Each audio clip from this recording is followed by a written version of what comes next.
ये कैंची उठाओ बेटा। ठीक है। बिस्मिल्लाह तो पढ़ो।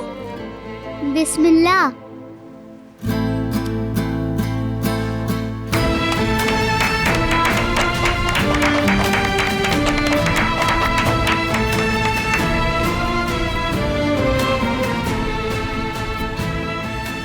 खुदा करे तुम्हारी खुशी और मोहब्बत कायम रहे।